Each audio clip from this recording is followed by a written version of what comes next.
एक जंगल में मोटू नाम का एक प्यारा सा हाथी का बच्चा रहता था।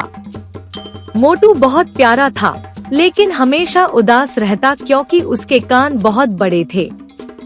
जंगल के अन्य जानवर उसका मजाक उड़ाते और कहते, अरे मोटू, तुम्हारे कान इतने बड़े हैं कि पूरा जंगल उसमें समा सकता है। यह सुनकर मोटू उदास हो जाता था। एक दिन मोटू जंगल के किनारे बैठा अपने बड़े कानों को झुलाते हुए रो रहा था।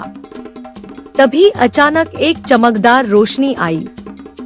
यह एक खूबसूरत परी थी, जिसका नाम गुलपरी था। परी ने पूछा, मोटू, तुम इतने उदास क्यों हो? मोटू ने रोते हुए कहा, मेरे कान बहुत बड़े हैं, सब मेरा मजाक उड़ाते हैं। काश मैं बिना इन कानों के पैदा हुआ होता।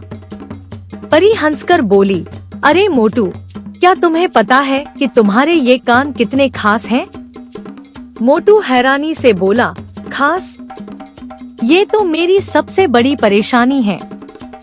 परी ने अपनी जादुई छड़ी घुमाई और कहा, अब तुम्हारी यह परेशानी तुम्हारी ताकत बन जाएगी। अचानक मोटू के कान चमकने लगे और उसने महसूस किया कि वह जमीन से ऊपर उठ रहा है। मोटू चौंक कर बोला, परी दीदी, मैं उड़ रहा हूँ।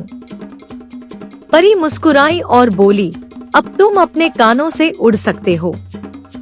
जो तुम्हारा मजाक उड़ाते थे, वे हैरान रह जाएंगे। मोटू खुशी से झूम उठा और बोला, अब मैं सबको दिखा दूंगा कि मोटू क्या कर सकता है। अगले दिन मोटू ने पूरे जंगल में उड़कर दिखाया। बंदर पेड़ों से चिल्लाए, अरे मोटू, हमें भी सवारी कराओ। खरगोश बोला, क्या तुम हमें उड़ते हुए झील दिखाओगे? मोटू ने सबको सवारी कराई और सबका दिल जीत लिया।